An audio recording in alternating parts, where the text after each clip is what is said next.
छपक श्रेणी और है। उपशम श्रेणी चढ़ने के लिए जो 3 करण परिणाम होते हैं, अदय प्रवृत्तकरण, अपूर्वकरण, अनिवृत्तीकरण। तो अपूर्वकरण और अनिवृत्तीकरण तो सेपरेट गुणस्थान ही है 8वें और 9वें। लेकिन अदय प्रवृत्तकरण के परिणाम 7वां गुणस्थान जो अप्रमत्त संयत था, उसी में जिसको हमने सातिशय अप्रमत्त कहा था। माने जो श्रेणी के सन्मुख मुनिराज हैं, अब नीचे नहीं गिरेंगे और ऊपर जाएंगे 8वें में, वो कहलाते हैं सातिशय अप्रमत्त।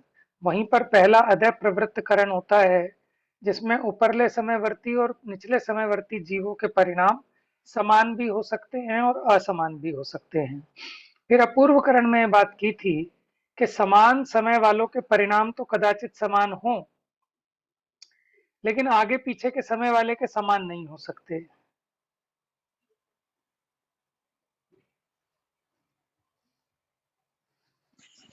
अच्छा, फिर अपूर्वकरण के तो मनुष्य आयु की विद्यमानता वाले उपशम श्रेणी के आरोहक इस जीव का इसके पहले भाग में मरण नहीं होता, शेष में तथा उतरते समय इसमें भी मरण हो सकता है। यहाँ निद्रा और प्रचला, इन दो प्रकृतियों की बंध से विच्युति हो जाती। कल हमने इसकी चर्चा की थी कि ये दो प्रकार की प्रकृतियां, इनकी बंध विच्छित्ति हो जाती है। बंध विच्छित्ति का मतलब है कि अब इनका नवीन बंध नहीं होता, निद्रा और प्रचला कर्म प्रकृतियों का। आगे इसके चारित्र मोहनीय का उपशम होता है, छपक श्रेणी वाले के उसका क्षय होता है, इसमें मरण नहीं होता। माने जो छपक श्रेणी है वो नियम से केवल ज्ञान प्रकट करके सिद्ध होता है।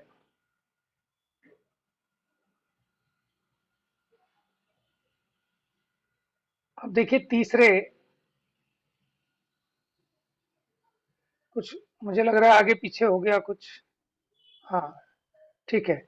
तीसरे मिश्र गुणस्थान, 12वां क्षीण मोह, 13वां सयोग केवली, उपशम श्रेणी चढ़ते समय 8वें अपूर्वकरण के प्रथम भाग में, छपक श्रेणी में अनंतानुबंधी की विसंयोजना होते समय इन दशाओं में मरण नहीं होता, ऐसा भगवान ने परमागम में कहा है। एक तो तीसरे गुण स्थान के जो मिश्र परिणाम है उसमें मरण नहीं होता, 12वें 13वें 14वें में तो हो ही नहीं सकता। अच्छा, 14वें के अंत में जो सिद्ध बनते हैं उसको भी एक तरह से देखा जाए तो मरण कहते हैं, इसलिए इन्होंने यहाँ 14वां गुण स्थान नहीं दिया। कौन सा दिया? 12वां दिया, 13वां दिया। उपशम श्रेणी चढ़ते समय 8वें जो अपूर्वकरण गुण स्थान है,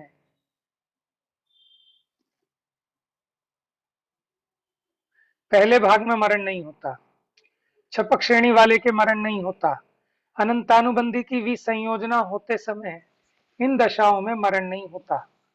अब अनिवृत्तीकरण, निवृत्ति माने होता है भेद, अ माने नहीं, माने जिनके परिणामों में भेद नहीं पाया जाता।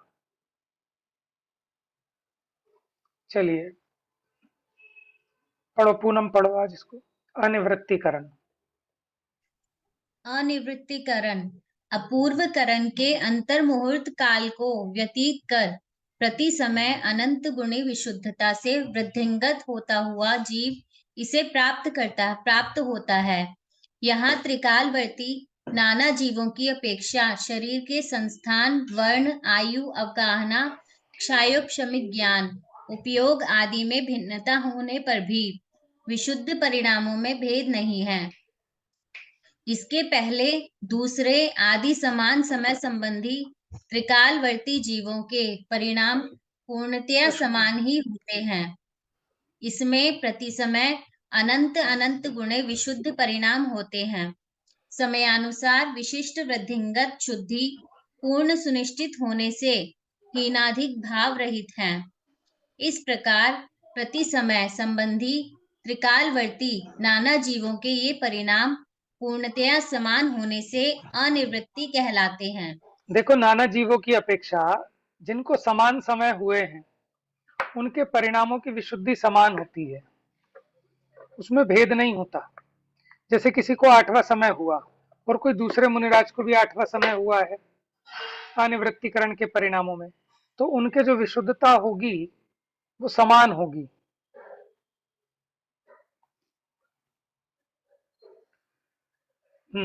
हालांकि इनके शरीर के संस्थान, वर्ण, आयु, अवगाहना, क्षयोपशमिक ज्ञान, उपयोग आदि में भिन्नता हो, लेकिन विशुद्ध परिणामों में भेद नहीं होता।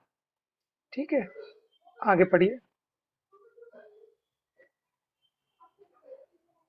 जैसे जिन जीवों को अनिवृत्तिकरण प्रारंभ किए 5वां समय हुआ है, त्रिकालवर्ती उन सभी के विशुद्ध परिणाम पूर्णतया समान ही हैं, तथा वे चौथे समय से अनंत गुणे विशुद्ध हैं। इस प्रकार आगे आगे सर्वत्र अनुक्रम से अनंत गुण विशुद्धि जानना।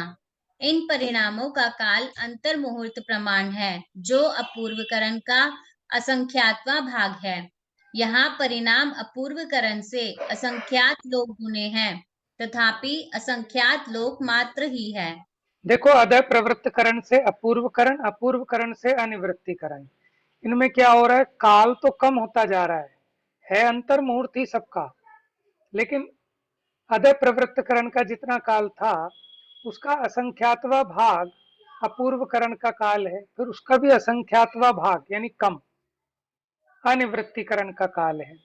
लेकिन जो परिणामों की संख्या है वो बढ़ती जा रही है, उसमें भी असंख्यात थे, इसमें भी असंख्यात, लेकिन पहले में जितने परिणाम थे ना अदय प्रवृत्तकरण में, उससे असंख्यात लोग गुणे अपूर्वकरण में, उससे असंख्यात लोग गुणे अनिवृत्तिकरण के परिणाम है। फिर भी मिलाकर वो असंख्यात लोक मात्री कहलाते हैं, क्योंकि असंख्यात भी असंख्यातों प्रकार का होता है। अब देखो इन परिणामों से क्या होता है, पढ़िए। अनिवृत्तिकरण से संयुक्त क्वेश्चन है। जीव हाँ पूछो। अति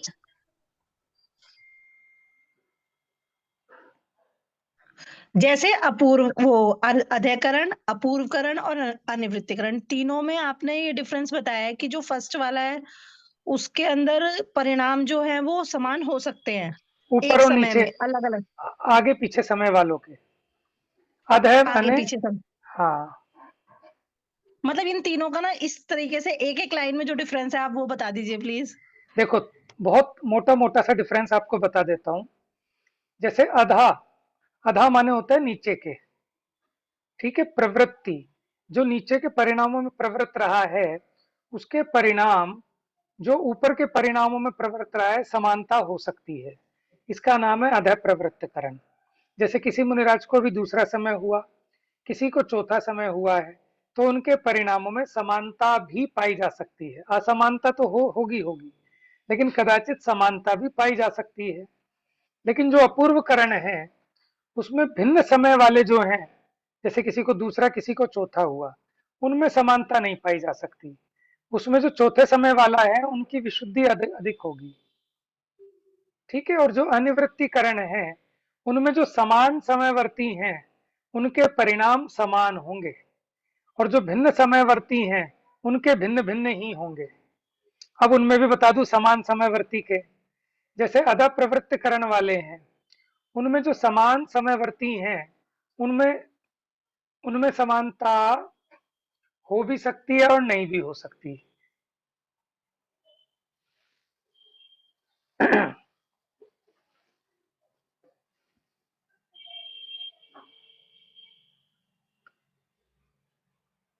और जो अपूर्व करण है, अपूर्व करण में समान समयवर्तियों में कदाचित समानता भी पाई जा सकती है और असमानता भी, लेकिन ऊपर नीचे के जो भिन्न समयवर्ती हैं वो परिणाम नियम से भिन्न ही होंगे। जबकि अधः प्रवृत्त करण में क्या था कि भिन्न समयवर्ती वालों के समान हो सकते थे, लेकिन अपूर्व करण में भिन्न समयवर्ती वालों के समान नहीं हो सकते। अब अनिवृत्तिकरण में भिन्न समयवर्ती के तो असमान होंगे, लेकिन समान समयवर्ती वालों के समान ही परिणाम होंगे। माने जिनको 5वां ही समय हुआ उन सबके परिणाम समान रहेंगे। ये अपने आप में बहुत गहरा और बहुत सूक्ष्म टॉपिक है, अदय प्रवृत्तकरण, अपूर्वकरण और अनिवृत्तिकरण। आपकी अगर विशेष जिज्ञासा होगी तो हम इसको अलग से ले सकते हैं, 2-3 क्लास लगेंगी, लेकिन करणानियोग के ग्रंथों में बराबर इसके प्रॉपर चार्ट बना के समझाया है। माने उसको कहते हैं अंक संदृष्टि। जैसे एग्जाम्पल लेकर कि जैसे हमने बताया ना कि अदय प्रवृत्त करण के जितने परिणाम हैं उससे अपूर्व करण के परिणाम असंख्यात गुने अधिक हैं और काल कम कम होता जा रहा है। तो उन्होंने वहां ऐसे घटित करके बताया कि जैसे मानो अपूर्व करण के कुल परिणामों की संख्या 3600, ठीक है ना, और उसके समय 8, ठीक है, 8 समय और टोटल परिणाम 3600। तो कैसे उसकी रचना होगी वो हम आपको समझा सकते हैं। देखो मैं देखता हूँ अगर टाइम मिलेगा तो संडे के दिन देखते हैं, पीडीएफ मिल जाएगी तो इस पे डाल देंगे तो आप लोग उसको समझ पाएंगे। तो अच्छा है, आप लोगों के बहाने मेरा भी रिवीजन होगा और उसमें और विशेष स्पष्टता होगी, क्योंकि इन विषयों से ना समझाने वाले भी बचते हैं, क्योंकि समझने वाला ही कोई नहीं दिखाई देता। और देखो सर में खुजली तो होगी इसको समझते वक्त, लेकिन आपको समझ के आनंद आएगा। जिसको इंटरेस्ट लग जाएगा ना इस चीज का, तो आपको कुछ नहीं चाहिए। आपको बताऊं, आपने नाम सुना होगा गणेश प्रसाद जी वर्णी का। गणेश प्रसाद जी वर्णी वैसे तो चारों अनुयोगों के रसिया थे। एक बार उनकी पीठ पे फोड़ा हो गया था तो उसका ऑपरेशन होना था, यानी चीरा लगाना कहते हैं ना इसको, चीरा लगाना था। तो उस समय तो उस तरह की चीजें नहीं चलती थी कि एनेस्थीसिया दे दें कि बेहोशी वाला कर दें। तो उन्होंने कहा होगा कि बेहोशी का इंजेक्शन दे दें ऐसा। उन्होंने कहा नहीं भैया कुछ नहीं चलता, 2 मिनट रुक जाओ, मैं एक बार अपनी किताब देख लूं। तो उन्होंने ऐसे ही कोई करणानियोग का विषय उसमें से देखा, जैसे आप करण परिणामों का देख रहे हो ना कि कैसे समयवर्ती भिन्नवर्ती और ये कैलकुलेशन। तो उन्होंने बस उस एक समस्या को देख लिया करणानियोग में और उसमें अपना उपयोग लगा लिया और उनसे कहा भैया तुम अपना काम करो। अब उन्होंने वो अपना दिमाग उसमें लग रहा है कैलकुलेशन में, और उनसे कहा भैया कर लो, कि जी हो भी गया। समझ में आया? करणानियोग के विषय ऐसे हैं कि इसमें आपका अगर उपयोग लग जाए ना, आपको कुछ नहीं चाहिए। ये बड़ा इंटरेस्टिंग विषय होता है। तो मुझे तो अच्छा लगा प्रीति ने पूछा क्वेश्चन, नहीं तो समझाने वाले को ये लगता है कि वैसे ही बेचारे बोर हो रहे हैं, इसको जल्दी से खींच के आगे ले चलो। ठीक है, बहुत खुशी की बात है। और हमने भी जब शुरू शुरू में सुने, पूछे, विद्वानों से पूछे तो सब टाल गए, क्योंकि अपने आप में बड़ा कॉम्प्लिकेटेड विषय और समझाने के लिए भी बहुत मेहनत चाहिए। और सामने आपके विषय हो तभी आप समझा सकते हैं, नहीं तो चूक हो जाती है। तो कोई समझाने को तैयार नहीं होता था। तो फिर हम जयपुर वगैरह गए तो वहाँ करणानियोग के विद्वानों से मिले, तो वहाँ ये विषय आया, उनकी किताब वगैरह मिली, तो पता चला कि ग्रंथों में सब कुछ दे रखा है, कहीं कोई कमी नहीं है। हम देखते नहीं हैं, हमको सोर्स नहीं पता, इसलिए हम परेशान होते हैं। चलिए समझाएंगे फिर आपको जरूर। हाँ पढ़िए यहाँ से। अनिवृत्तीकरण से संयुक्त जीव अति निर्मल ध्यान रूपी अग्नि की शिखा द्वारा कर्म रूपी वन को दग्ध करता है। इस प्रकार चारित्र मोहनीय का उपशम या क्षय होना इन परिणामों का कार्य है। तो 9वें गुण स्थान वाला जीव जो है उसके अति निर्मल ध्यान रूपी अग्नि से कर्म रूपी वन भस्म हो जाते हैं। ठीक है, अब देखिए सूक्ष्म सांप्राय, सूक्ष्म होता है माइनर, सांप्राय का मतलब होता है कषाय। अब कषाय कम होती जा रही हैं, संजुलन कषाय बची थी ना सिर्फ, उसका भी मंद उदय था और यहाँ मंदतम हो गया था।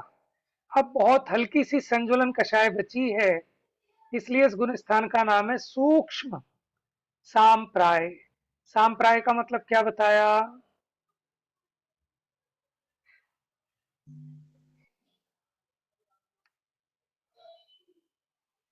क्या बताया, सुनाई नहीं दिया। मंद कषाय। नहीं, सांप्राय माने कषाय, कषाय। सांप्राय का मतलब ही कषाय है। ठीक है, यहाँ सूक्ष्म हो गई, तो सूक्ष्म का मतलब बहुत अल्प, जिसको आप मंद कह रहे हो। चलिए पढ़िए। सूक्ष्म सांपराय अनिवृत्तीकरण के अंतर मुहूर्त काल को व्यतीत कर अनुक्रम से प्रति समय अनंत गुणे वृद्धिंगत विशुद्धता से संयुक्त जीव धोए हुए कुसुम्भी वस्त्र की सूक्ष्म लालिमा के समान अत्यंत सूक्ष्म सांपराय सहित होता है। सूक्ष्म लोभ रूप कषाय का अंश विद्यमान होने से इसे सूक्ष्म सांपराय कहते हैं। देखिए, जैसे सफेद वस्त्रों में नील लगाते हैं ना, ऐसे आप सोचो नील की जगह कोई लाल होता, जैसे नील लगाने पर व्हाइटनेस आती है ना, लेकिन उस व्हाइटनेस में बहुत हल्का नीलिमा है, नीलपना है। उसकी जगह अगर आप ऐसे कोई रेड चीज में धोएं नील के ही रिप्लेसमेंट में, तो रहेगा तो व्हाइट, लेकिन बहुत हल्की एक उसमें लालिमा आएगी, बहुत हल्की लालिमा, समझ गए? तो उसी प्रकार कुसुम्बी, धोए हुए कुसुम्बी वस्त्र की सूक्ष्म लालिमा के समान। तो जैसे कि मैंने एक फूल ले लो आप लाल रंग का, उसका जो रस है उसमें धोया तो हल्का हल्का बहुत हल्की लालिमा है। उसी प्रकार यहाँ जो इसकी कषाय है वो बहुत हल्की है।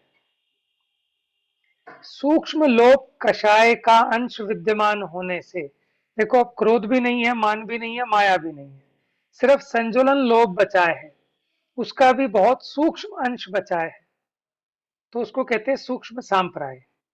पढ़िए आगे।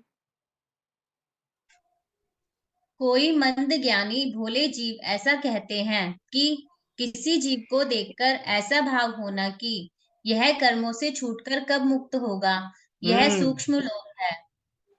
परंतु ऐसा नहीं है। यह भाव तो अति स्थूल कषाय है। जैसे धोए हुए कुसुम्भी वस्त्र में धोने के बाद रंग के कुछ सूक्ष्म अंश की झलक बनी रहती है, उसी प्रकार अनिवृत्तीकरण द्वारा परिणामों की विशुद्धि के कारण अनुक्रम से बादर कषाय रूप कर्मों की शक्ति सूक्ष्म लोभ रूप परिणमित हो सत्ता में शेष रह गई थी। उसका उदय होने पर उस रूप प्रवृत्ति सूक्ष्म सांपराय है। देखिए, समझ में आ गया आपको? सत्ता में जो सूक्ष्म लोभ रह गया था, पहले क्या थी, जो बादर कषाय थी, बादर माने स्थूल कषाय थी, अब वो मंद रूप हो गई थी बहुत सत्ता में। तो अब ये जो मंद वाली कषाय है, इसका उदय वो कहलाता है सूक्ष्म सांप्राय।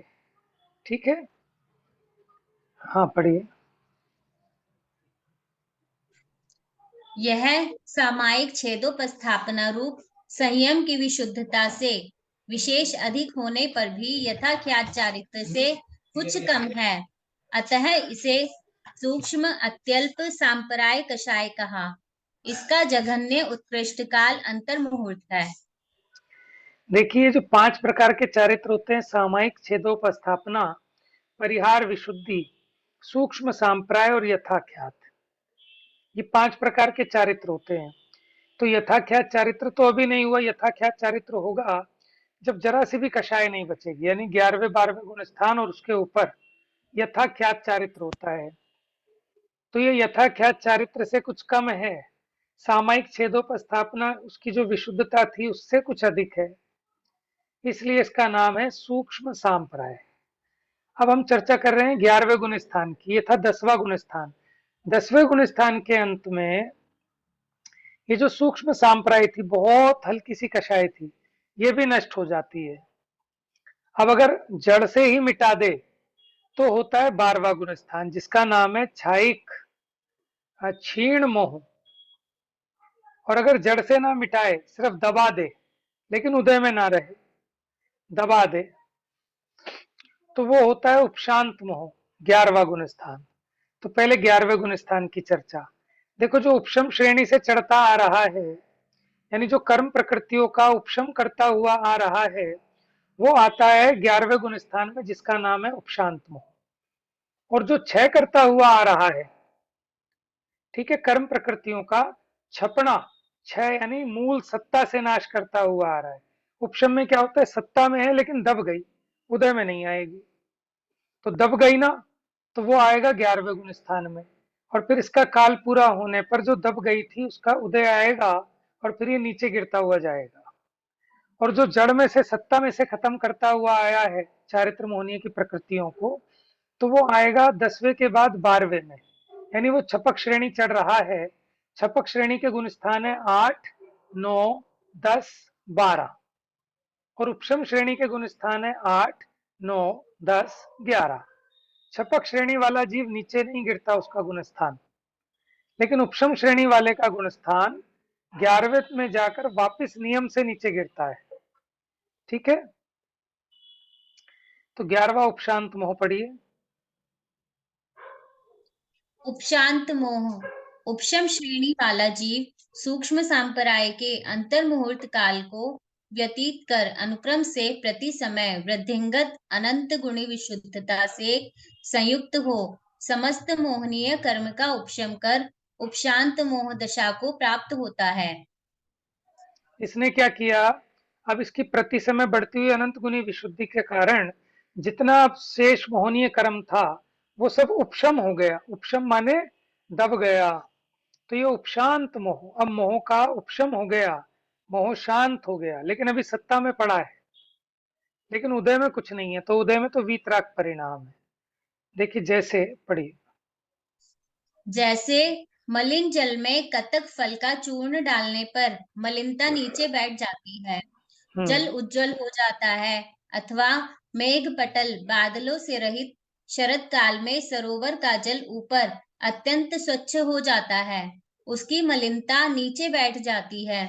उसी प्रकार यहाँ संपूर्ण कषाएं और 9 कषाएं व्यक्त होने के अयोग्य हो जाने से समस्त मोहनीय कर्म का उपशम हो जाता है। अतः यह उपशांत मोह गुणस्थान है। इसका भी जघन्य उत्कृष्ट काल अंतर मुहूर्त है। हाँ जी, बात समझ में आ गई आपको। जैसे ठंड के शरद काल में सरोवर का जल ऊपर अत्यंत स्वच्छ हो जाता है, मलिनता नीचे बैठ जाती है। कतक फल आप समझ लेना, जैसे फिटकरी, ऐसे कोई फल आता होगा, उसका गुण वही है। जैसे फिटकरी डालने पर जो मैल के गण हैं वो भारी होकर नीचे बैठ जाते हैं। पहले कतक फल का चूर्ण डाला जाता था, जिसके कारण मैल नीचे बैठ जाता है और ऊपर जल निर्मल हो जाता है। उसी प्रकार मोहनीय कर्म उपशम हो गया, तो ये उपशांत मोह गुण स्थान है, यानी यहाँ मोह का उपशमन हो गया, तो इसका काल भी अंतर मुहूर्त है। अब आइए 12वां गुण स्थान क्षीण मोह, बताइए। क्षीण मोह। क्षपक श्रेणी वाला जीव सूक्ष्म सांपराय के अंतर मुहूर्त काल को व्यतीत कर अनुक्रम से प्रति समय वृद्धिंगत अनंत गुण विशुद्धता से संयुक्त हो प्रकृति स्थिति अनुभाग प्रदेश रूप समस्त मोह का समूल नाश कर क्षीण मोह दशा को प्राप्त हो जाता है। ठीक है, पढ़िए। तो अब इसमें बस क्षय हो गया उसका, वहां तो उपशम हुआ था, दबा दिया था, अब ये सत्ता में से भी नाश हो गया। जैसे हमने बताया था, आपने पानी छान के अलग रख लिया निथार कर, तो अब वो कितना भी हिले डुले उसमें मिट्टी की सत्ता ही नहीं है जो गंदगी ऊपर आए। तो ये क्षीण मोह में क्या हुआ, जो चारित्र मोहनीय था उसका जड़ से ही नाश कर दिया। जैसे जैसे स्फटिक पात्र में रखा हुआ स्वच्छ जल अति निर्मल है, उसी प्रकार मोह के पूर्ण नाश से यह अति निर्मल है। ये परमार्थ से निर्ग्रंथ है। उपशांत मोही भी यथाख्यात चारित्र की समानता के कारण निर्ग्रंथ हैं, ऐसा गोम्मटसार जीवकांड जी में कहा है। दोनों ही बाह्य अभ्यंतर परिग्रह से रहित हैं। अंतर मात्र इतना है कि उपशांत मोही के मोह का सत्व विद्यमान है और क्षीण मोह के वह सत्व नहीं है। इसका भी काल अंतर मुहूर्त है। सत्व मतलब सत्ता में है, उदय में नहीं है। लेकिन क्षीण मोह में क्या हुआ, उसकी सत्ता ही नहीं है। ठीक है। अच्छा, और ये देखो निर्ग्रंथ किसको कहते हैं, आपको पता है? निर्ग्रंथ किसको कहते हैं? भजन नहीं सुना आपने? मुनिराज। निर्ग्रंथों का मार्ग हमको प्राणों से भी प्यारा है, नहीं सुना?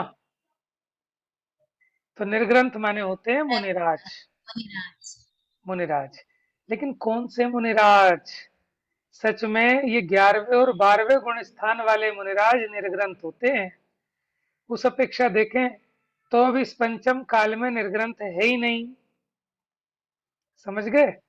ये तो हम सामान्य से कह देते हैं जो मुनिराज है उनको निर्ग्रंथ, वास्तव में तो जब उपशम श्रेणी या छपक श्रेणी पार कर लेते हैं तो या तो उपशांत मोहगुण स्थान में या फिर क्षीण मोहगुण स्थान में जो मुनिराज पहुंच गए वो निर्ग्रंथ हैं।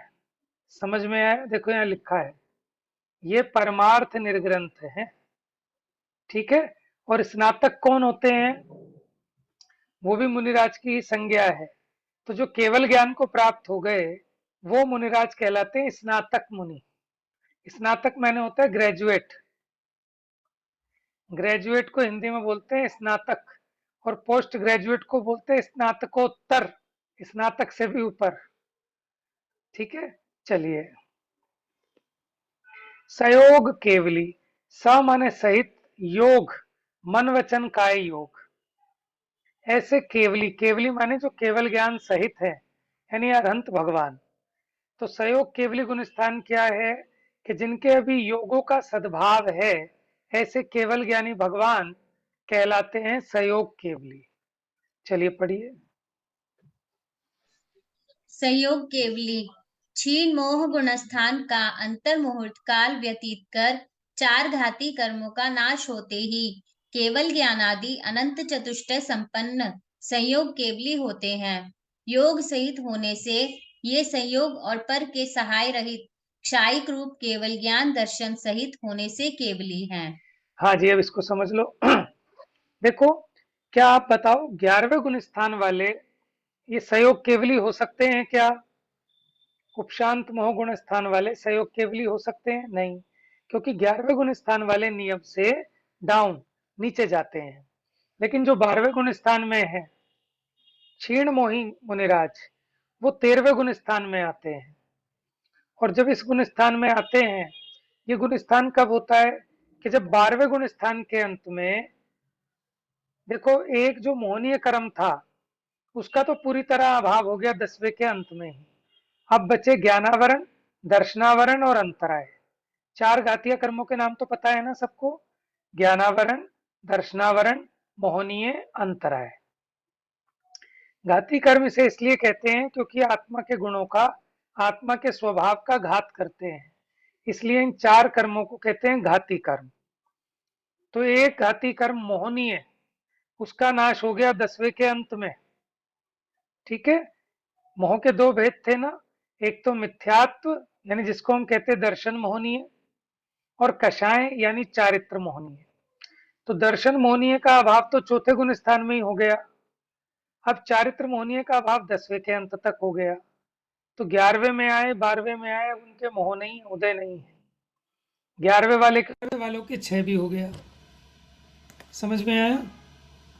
आवाज आ रही है ना आपको?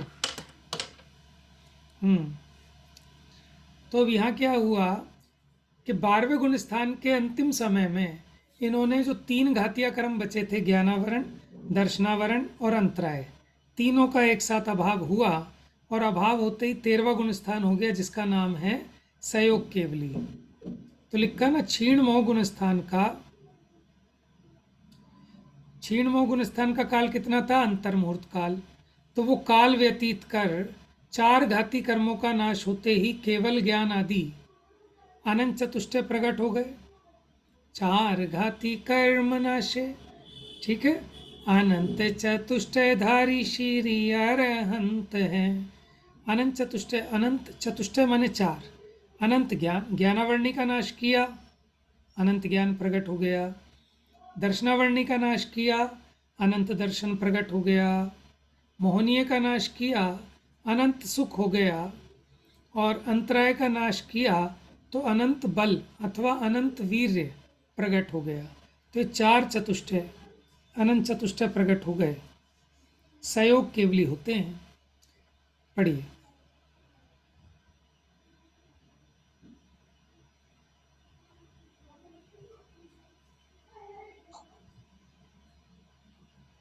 भैया स्क्रॉल कर दीजिए।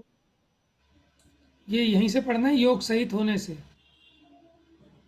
अच्छा, योग सहित होने से ये संयोग और पर के सहाय रहित क्षायिक रूप केवल ज्ञान दर्शन सहित होने से केवली हैं। देखो इनको सयोग क्यों कहते हैं?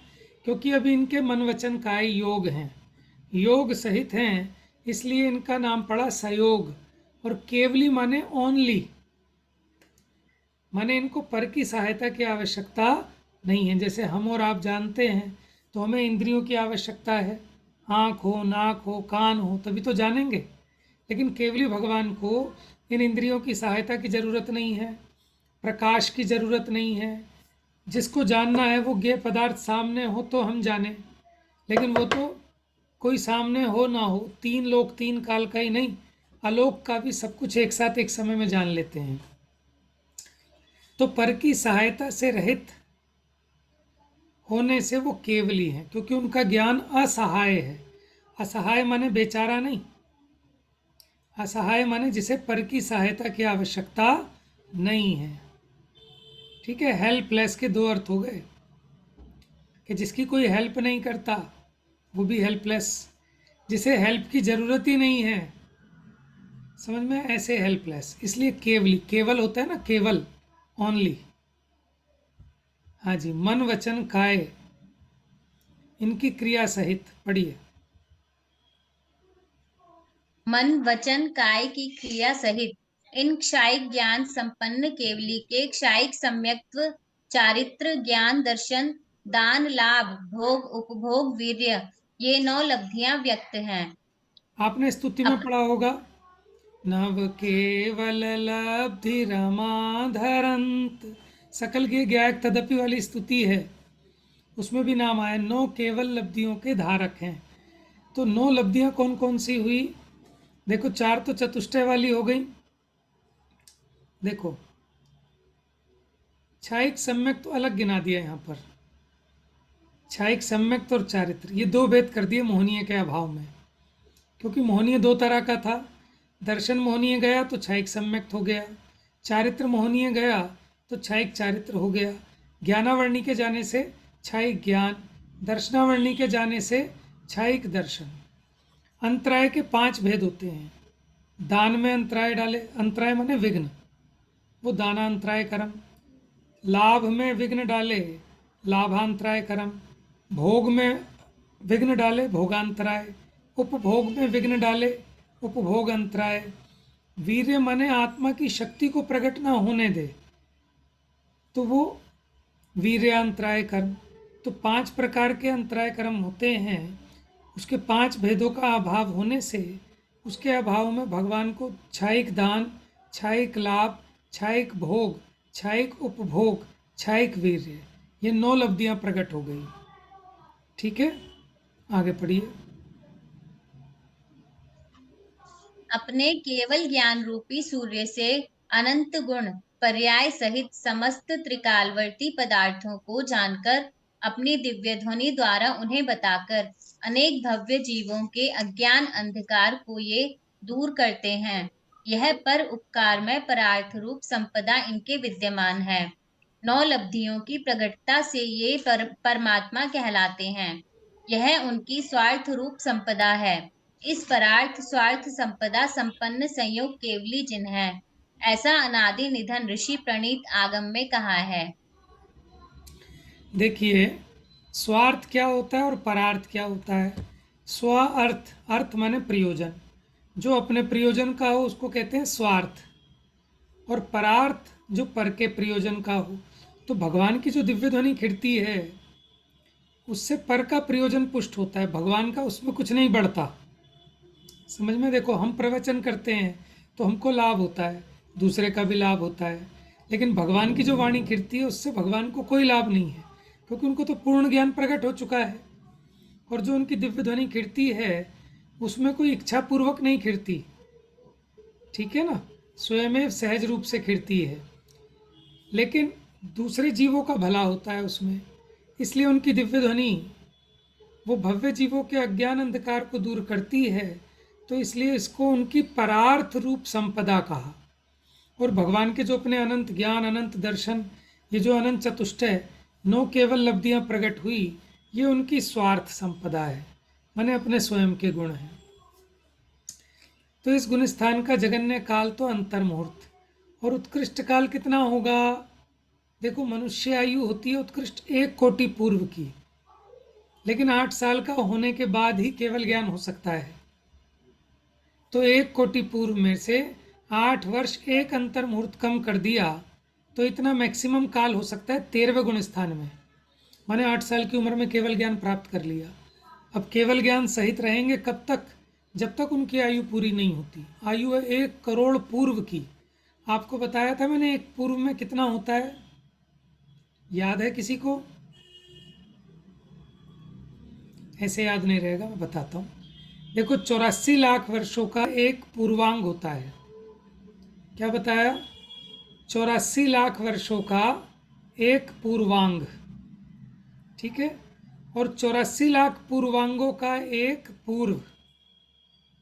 फिर से 84 लाख वर्षों का हुआ एक पूर्वांग और फिर 84 लाख पूर्वांगों का एक पूर्व, ठीक है।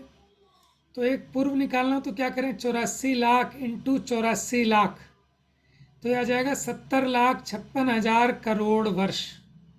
मल्टीप्लाई करने पर 84 लाख को 84 लाख से मल्टीप्लाई करेंगे तो यही आएगा 70,56,000 करोड़ वर्ष।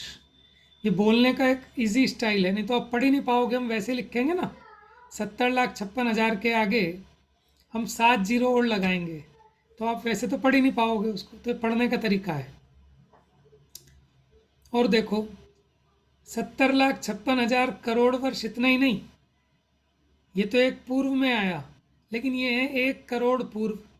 तो फिर 1 करोड़ का और गुना करो तो क्या हो जाएगा, 70,56,000 करोड़ वर्ष, 70,56,000 करोड़ वर्ष, 70,56,000 करोड़ वर्ष। ऐसे ऐसे 1 करोड़ जगह रखो और उन सबको मिला दो, फिर जो संख्या आएगी वो कहलाएगा 70,56,000 कोड़ा कोड़ी, करोड़ इंटू करोड़। क्योंकि 70,56,000 करोड़ वर्ष का हो गया एक पूर्व और आयु कितनी है, 1 करोड़ पूर्व की, 1 कोटि पूर्व की, ठीक है। तो उतने काल तक वो भगवान अरंत दशा में केवल ज्ञान सहित विहार आदि करते रहते हैं, संसार में रहे। देखो सभी गुण स्थानों में या तो पहले गुण स्थान का काल बहुत बड़ा है कि अनादि से जीव पहले गुण स्थान में पड़ा है, उसके बाद 13वें गुण स्थान का काल सबसे बड़ा है, बाकियों में तो अंतर मुहूर्त आदि ही हैं। समझ में आया? 13वें गुण स्थान का काल, अच्छा थोड़ी गड़बड़ कर गया। जो चौथा गुण स्थान है उसका काल भी बहुत बड़ा बताया है। कितना?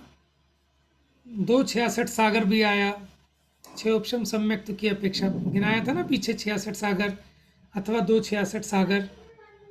तो सागर बड़े होते हैं, पूर्व छोटे होते हैं, ठीक है। लेकिन अब ये मुनि दशा होने के बाद जो ध्यान के ही काल में लीन है, उस दशा में देखें तो 13वें गुण स्थान का काल बहुत बड़ा भी हो सकता है, जितनी उनकी मनुष्यायु शेष बची है। अब इसके बाद चर्चा चलेगी अयोग केवली की, वो चर्चा कल करेंगे, समय हो गया है।